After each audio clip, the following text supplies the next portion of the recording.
Now let's put your knowledge in the context of that period between 9:15 and 10:15 on the morning of September the 11th. Somebody calls Bush and the Joint Chiefs of Staff and says, we've got 2 explosions in the World Trade Center and we've got a Russian missile in the lawn of the Pentagon. Wouldn't the first thing they did pick up the phone to President Putin and say, have you lost a missile? Yes, of course, and they did it.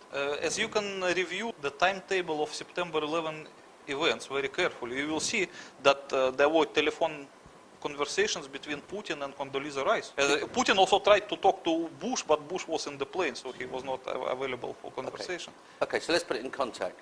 America is under attack. Yes. Someone discovers that there's a nuclear device in the Pentagon. It's not exploded. No, it did not explode. Right. If it would explode, we will not see Washington today. It's a half megaton. Sure. It's more than 25 times bigger than Hiroshima bomb. Because Hiroshima bomb was less than 20 kilotons. And it's not underground, it's above ground. If it would explode above ground because it hit the wall of the Pentagon. Yes. It's supposed to explode at this level. So then what happens next? The Doomsday plane you talk about in your book. Tell us about the Doomsday plane. Well, many people cannot find explanation why the so-called Doomsday plane was seen flying over the White House. Over the White House at September 11. Tom, thanks very much. We'll talk to you a little bit on now to one of the eeriest moments amid the carnage of 9/11. A mysterious plane was seen flying right over the president's residence. Even some CNN staffers saw it. To this day, it has never been officially explained. Tonight, Chief National Correspondent John King has new details about this great 9/11 mystery. Today, 6 years after 9/11, the mystery endures about just what happened in the skies over the White House that terrible day. A plane flew right over it. But why? And what was it? For conspiracy theorists, the image is a gold mine. Go back to that morning. Suddenly, an orderly evacuation of the White House turned hectic. In New York, the Twin Towers had collapsed. There was word of an explosion at the Pentagon. And then Secret Service warnings of another plane still on course for Washington. It appeared overhead just before 10 a.m., a 4-engine jet banking slowly in the nation's most off-limits airspace, on the White House grounds and the rooftop, a nervous scramble. About 10 minutes ago, there was a white jet circling overhead. Now, you generally don't see planes in the area over the White House. That is restricted airspace. No reason to believe that this jet was there for any nefarious purposes, but the Secret Service was very concerned, pointing up at the jet in the sky. And still today, no one will offer an official explanation of what we saw. 2 government sources familiar with the incident tell CNN it was a military aircraft, but say the details are classified. This comparison of the CNN video and an official Air Force photo suggests the mystery plane is among the military's most sensitive aircraft, an Air Force E-4B. Note the flag on the tail, the stripe around the fuselage, and the telltale bubble just behind the 747 cockpit area.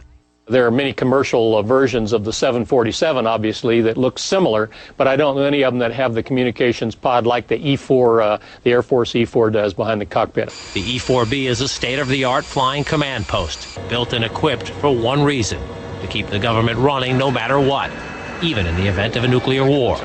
The reason it was nicknamed the Doomsday Plane during the Cold War. They exercise this type of thing all of the time, and they simply don't talk about it. So it doesn't surprise me that they are very closed-mouthed about it. Ask the Pentagon, and it insists this is not a military aircraft, and there is no mention of it in the official report of the 9/11 Commission. Commission co-chairman Lee Hamilton says he has a vague recollection of someone mentioning a mystery plane, but staffers who looked into it never raised it as a relevant issue.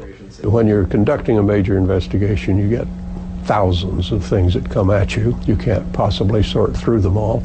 This never rose to the level of a discussion within the commission. To some, the lack of any official explanation feeds an ominous conspiracy. This is from an online discussion about the plane on the website 911blogger.com. I have always thought these planes were exactly that, mission control for the 9/11 attack on our country.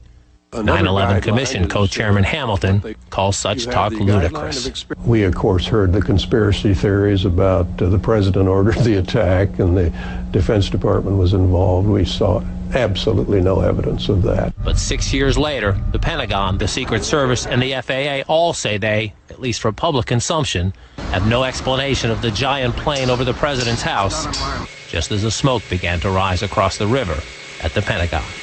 John King, CNN, Washington. And many people mistakenly believe, especially conspiracy theorists, that the doomsday plane was the main tool of the perpetrators. So they believe that September 11 was organized by the US government, and the doomsday plane was used as a flying control center to set the things in motion. They cannot find any other explanation to this strange thing. And the American government, in turn, tries its best to deny the existence of the doomsday plane and its flying at September 11. This attitude of the US government increased the suspicions of the conspiracy theorists. Yes. But according to what I explain in my book, the story is totally different. First of all, the American government has nothing to do with the September 11 perpetration. It was just a victim. And the doomsday plane was scrambled because of upcoming attack of the missile that hit the Pentagon. Because the missile was detected about 5 or 6 minutes before it arrives to Pentagon by the NORAD, because it has the detection capability. They cannot shoot down the missile because they have no means to shoot it down, but they were still able to detect it. And they would have known exactly what kind of a missile it was. Of course. Once they see the flying things of this kind, they know already what is this. Because NORAD has the identification for all Soviet missiles and Russian missiles. So when they see the things, they know this is a granite with a nuclear warhead. So this is serious stuff. They got it immediately. Okay. So they rang the atomic alert about the next minute they detected the missile. And at this time, the doomsday plane was scrambled from somewhere near Washington, and the other 3 doomsday planes somewhere else in the United States of America, because there were 4 of them, and 4 of them were airborne. And that's the first time in history that that's happened? When the planes were scrambled at the result of alert, I am not very sure. But I think so. Unless maybe they were just scrambled on some training exercise or whatever. But what I can tell you for sure, what was happened at the first time in America, is that the commander of NORAD, when he received notification of the atomic alert and the upcoming nuclear attack, immediately went from his unprotected command post to his protected command post, which is located in Cheyenne Mountain, Colorado. Mountains, yes. And once he arrived there, he ordered to close the steel anti-atomic doors, which looks like a safe door, as you can see in this picture. Yes. It's an incredibly thick door that can probably save this mountain from the nuclear explosion nearby. And this happened the first time in American history. Never ever happened No, before. this door has never been closed in the American history. This was the first time. Okay. What happened to the command structure? The president, the vice president, the speaker? As everybody who researched the timetable of September 11 probably remembers, that president was in Florida delivering some speech in elementary school or whatever. So he was not available.